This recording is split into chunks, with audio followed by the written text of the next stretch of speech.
Assalamualaikum அன்பு சகோதரிகளே, welcome to Halima's kitchen. இன்னைக்கு வந்து நம்ம சிக்கன் கிரேவி செய்ய போறோம். பாருங்க, ஃபர்ஸ்ட் வெங்காயம், இஞ்சி பூண்டு, அப்புறம் தக்காளி. வெங்காயம் 2 வெங்காயம், தக்காளி வந்து ஒரு 3 தக்காளி, இஞ்சி பூண்டு தேவையான அளவு. இது வந்து நான் அரைச்சிட்டு வரேன். அரைச்சிட்டு வந்து காட்டுறேன்.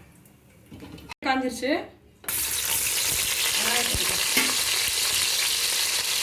அடுத்தது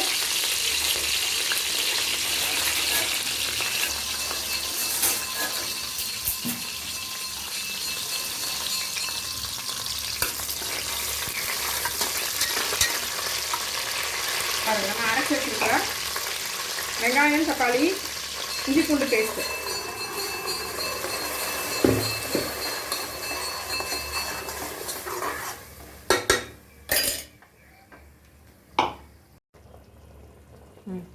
பாருங்க, இப்போ வந்து 1 ஸ்பூன் மிளகாத்தூள், அடுத்தது வந்து கரம் மசாலா தூள் 1/2 ஸ்பூன்,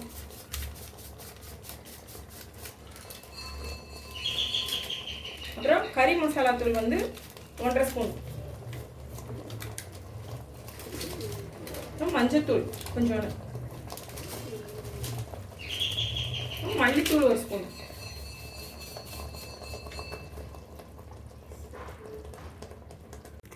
பாருங்க, மசாலா போட்டாச்சு. நல்லா வந்து மிக்ஸ் பண்ணிக்கோங்க. 1 கிலோ சிக்கன் வந்து நம்ம கழுவி தண்ணி வடித்து வச்சுருக்கோம். இதில் வந்து இப்போ உப்பு கொஞ்சம் போட்டுக்கலாம்.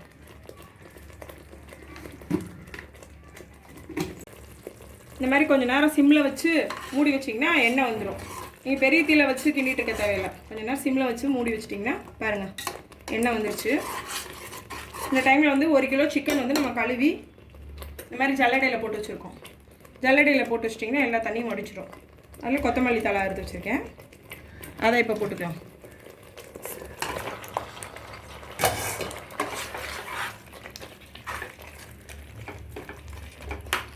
போட்டுட்டு உப்பு போட்டுக்கலாம். உப்பு தேவையான அளவு இப்போ போட்டுருங்க. இது வந்து கறி மசாலா, சக்தி கறி மசாலா தூள் வச்சு ஈஸியாக செஞ்சிடலாம். இந்த கிரேவி வந்து சாப்பாட்டுக்கு, அதே மாதிரி டிஃபனுக்கு எல்லாத்துக்கும் நல்லாயிருக்கும்.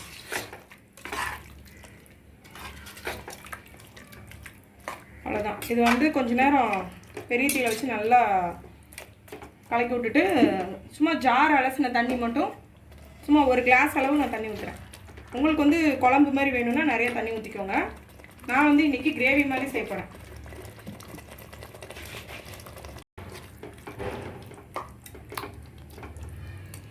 ஒரு 5 நிமிஷம் கழித்து நான் காட்டுறேன்.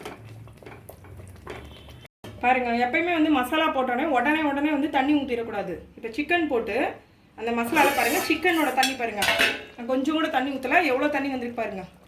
இந்த தண்ணி வர வரைக்கும் நம்ம வந்து சிம்மில் வச்சு தான் எப்பயுமே வந்து அடுப்பை வந்து சிம்மில் வச்சு சமைச்சு பழகினோம்னா கேஸும் வேஸ்ட் ஆகாது, போடுற அந்த இதுவும் வந்து எதுவுமே வேஸ்ட் ஆகாது, கருவி போகிறது அதெல்லாம் இருக்காது. பாருங்கள், சிம்மில் வச்சுட்டு ஒரு 10 நிமிஷம் நான் மூடி வச்சுருந்தேன். இவ்வளோ தண்ணி வந்திருக்கு. இனிமேல் தான் நம்ம தண்ணி சேர்க்கணும். சிக்கன் போட்ட உடனே தண்ணி சேர்த்துட்டிங்கன்னா நல்லா இருக்காது, மசாலா வந்து பிடிச்சிருக்காது சிக்கனில். அதே மாதிரி பார்த்தீங்கன்னா பாருங்கள், இப்போ வந்து உங்களுக்கு ஒரு அரை வேக்காடு மாதிரி ஆயிடுச்சு. இப்போ ஜார் அலசின தண்ணி ஊற்றுறேன். பாருங்கள், நான் ஒரு 1.5 கிளாஸ் ஊற்றிருக்கேன் தண்ணி. அவ்வளோதான். குக்கர் வெயிட் போட்டு விசில் போட்டு நம்ம வந்து 2 விசில், அதுக்கப்புறம் வந்து லாஸ்ட்டாக வந்து என்ன போடணும்னு நான் சொல்கிறேன். பாருங்கள், உப்பு செக் பண்ணிக்கோங்க. உப்பு பத்தலைன்னா இந்த டைமில் போட்டுக்கோங்க. உப்பு கரெக்டாக இருக்குது பாருங்கள். இது நான் வந்து புரோட்டாக்காக செஞ்சுருக்கேன். நீங்கள் சாப்பாட்டுக்கு செய்கிற மாதிரி இருந்தால் தண்ணி கம்மியாக ஊற்றுங்க, தேங்காயும் ஊற்ற தேவையில்லை. 2 விசில் வந்ததுக்கப்புறம் சிம்மில் ஒரு 5 நிமிஷம் வச்சுட்டு நம்ம வந்து லாஸ்ட்டாக வந்து என்ன சேர்க்கணும்னு சொல்கிறேன்.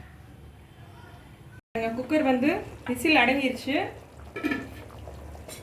பாருங்கள், நல்லா எண்ணெய் வந்து பிரிஞ்சு வந்திருக்கு. இந்த மாதிரி இது வந்து டிஃபனுக்காக நான் வந்து இந்த மாதிரி தண்ணியாக வச்சுருக்கேன். தோசை, இடியாப்பம், இந்த மாதிரி பூரி எல்லாத்துக்குமே இது நல்லாயிருக்கும்.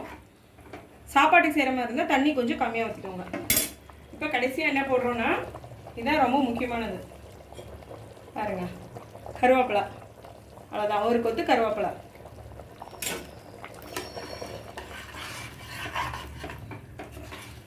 அவ்வளோதான், டேஸ்டியான சிக்கன் குழம்பு ரெடி. மீண்டும் அடுத்த வீடியோவில் சந்திக்கலாம். அஸ்ஸலாமு அலைக்கும்.